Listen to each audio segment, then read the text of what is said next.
10 محرم الحرام کا دن شروع ہی سے نہایت اہمیت کا حامل رہا ہے۔ اس دن کی خصوصیت واقعہ کربلا سے پہلے بھی تاریخ میں موجود تھی۔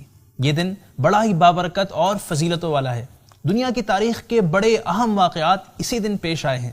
مثلا حضرت آدم علیہ السلام کی توبہ اسی دن قبول ہوئی، فرعون اسی دن غرق ہوا، حضرت نوح علیہ السلام کی کشتی اسی دن جودی پہاڑ پر رکی، اور قیامت بھی 10 محرم الحرام ہی کو واقع ہوگی۔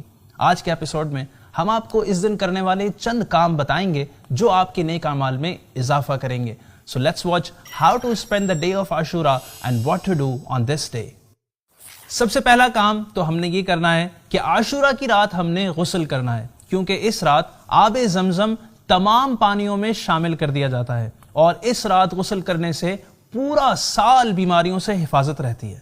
عاشورہ کا دن چونکہ بہت اہم ہے، لہٰذا ہمیں اس کی رات کو بھی ویسٹ نہیں کرنا، بلکہ ہو سکے تو عاشورہ کی پوری رات عبادت میں گزارنی ہے۔ اور اگر آپ چاہیں تو عاشورہ کی رات میں آپ 4 نفل اس طرح بھی ادا کر سکتے ہیں کہ ہر رکعت میں سورہ فاتحہ کے بعد آیت الکرسی 1 بار اور سورہ اخلاص یعنی قل هو اللہ احد 3 بار پڑھیے، پھر نماز سے فارغ ہو کر 100 مرتبہ سورہ اخلاص یعنی قل هو اللہ احد پڑھیے۔ انشاءاللہ جو یہ عمل کرے گا اس کی برکت سے گناہوں سے پاک ہوگا اور اسے جنت میں کاؤنٹلیس نعمتیں ملیں گی۔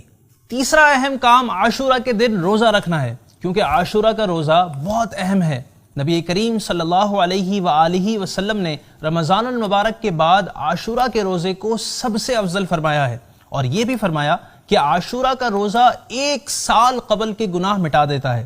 لیکن ہو سکے تو صرف عاشورہ کا روزہ نہ رکھیں، بلکہ 9 یا پھر 11 کا ساتھ ملا کر رکھنا چاہیے۔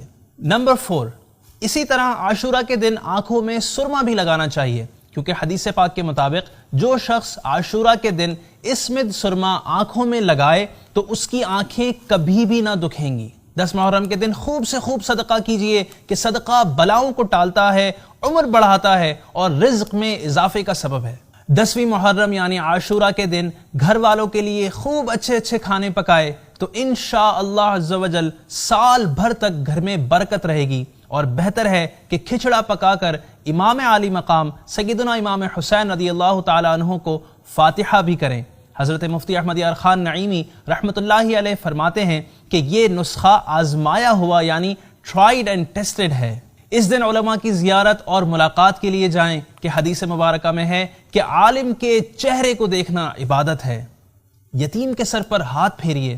ترمذی شریف کی حدیث مبارکہ ہے کہ جو یتیم کے سر پر ہاتھ پھیرتا ہے تو اس کے ہاتھ کے نیچے جتنے بال آتے ہیں